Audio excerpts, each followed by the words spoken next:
after, a performance like that? Yeah, we're on to Miami. Getting ready for Miami. No, the guys did a good job. So. What stood out to you the most when you looked back at it? Obviously, you saw it live, but like looking back on film, were there any things that kind of jumped out at you? Yeah, I just think we've been talking a lot about our connectivity on defense, making sure we're connected not only, with our communication and all the things you would think of, but with our style of play and making sure we're all on the same page with the way we want to play the game. And obviously that message is coming from Sean. But the thing I'll say about our guys is, there's a lot of pride in that room, and you're not going to have 17 to 20 games of perfect football. It's not going to happen.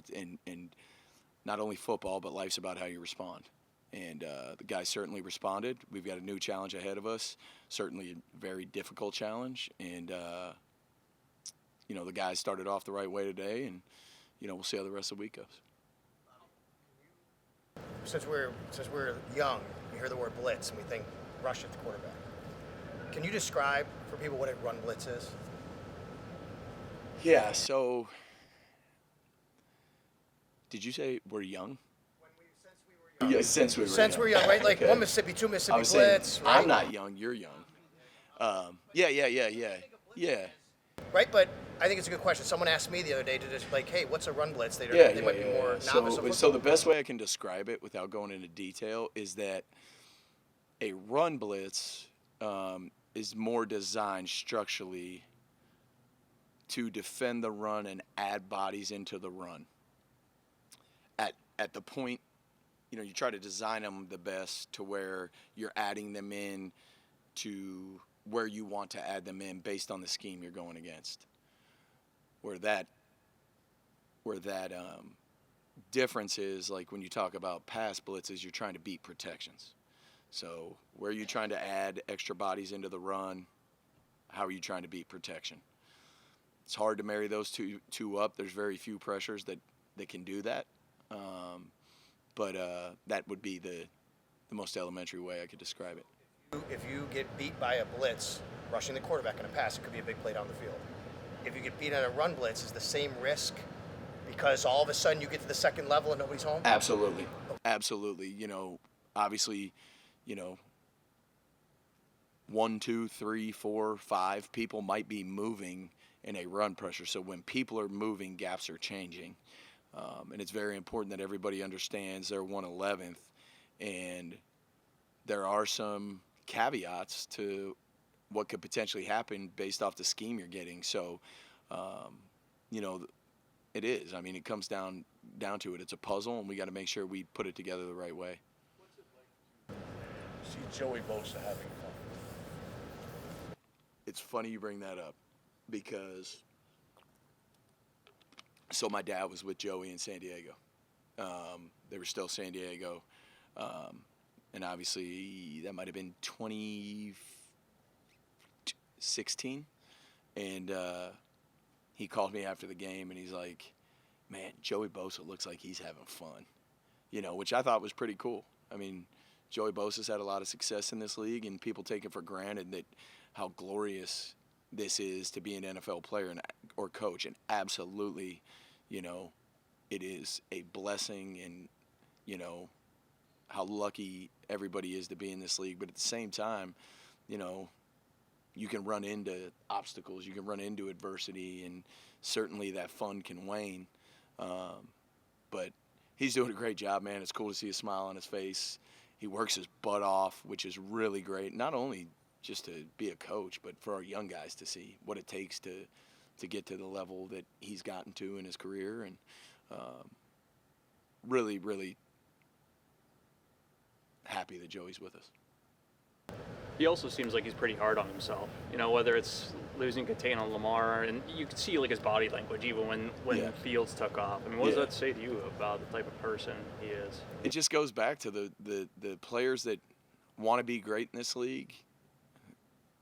I tell our defense this all the time. Like, I can stand up in front of them and say we got to do this, that, and the other, but when it comes down to it, it's holding yourself accountable to whatever standard you want to be at. And if that's average, you're not going to make it in this league.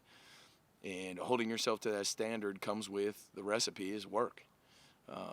Certainly talent is part of that recipe, but there's nothing better than work.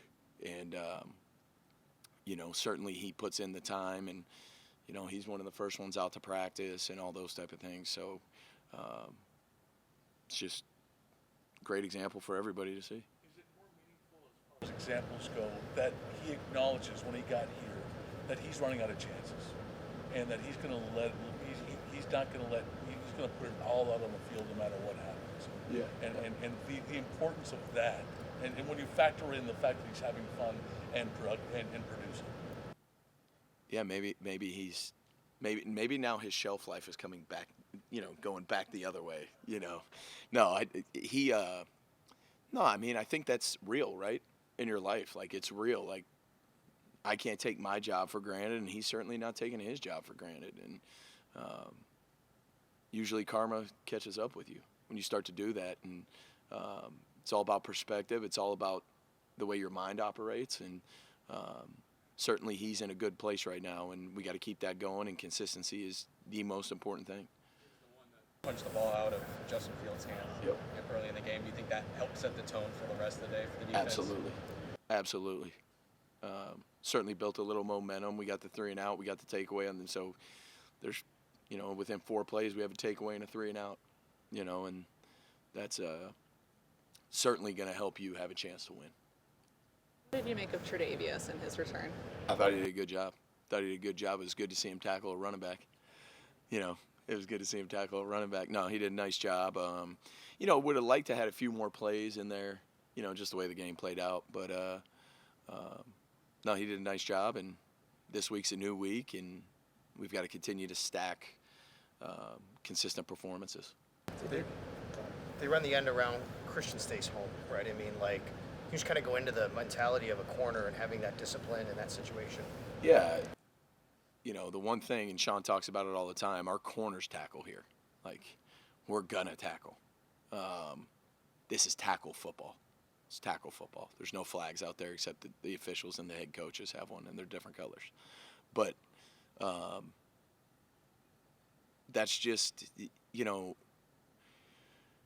think one of the things that Sean obviously does a good job of is building, consistency within the message or within the fundamentals and the techniques of what we're doing. So, a little bit the same thing that we're telling a defensive end, a linebacker or a corner or a safety or nickel, whatever it is, the message is the same and the expectation is the same. So that doesn't change from position. Oh, you got to tackle well. You guys just that's not how we do it here. Right, wrong, or indifferent. But so I mean, that's what CB does. He's for the most part he's going to do everything right, or he's attempting to do everything right. So disciplined play. Usually we talk about it all the time. You do your job, do your 1/11th, and make the plays that show up. Don't chase plays. Interesting dynamic when you have a player like Dorian Williams, who probably is a starter quality player, waiting for an opportunity. How is that for you? How do you approach that with somebody like that might have to step in for a starter, as opposed to maybe a younger player that's just getting their first opportunity? Yeah, I think like anything, the growth that would have happened when Dorian was younger. You expect that those bumps in the road a little bit, and the expectation is that the younger guys learn from them, rookies, let's say. And Dorian, I lose track all the time. What is he in his 3rd year? His expectation is that he is a starter, whether he's in or not, and his level of performance needs to be that. He knows that, and that's the standard that he wants for himself. So it's how it's been here the whole time. Next man up, and the expectation does not change. We don't make excuses. We don't do that. Both T-Rap and Colas having a different look in their eyes is what he said.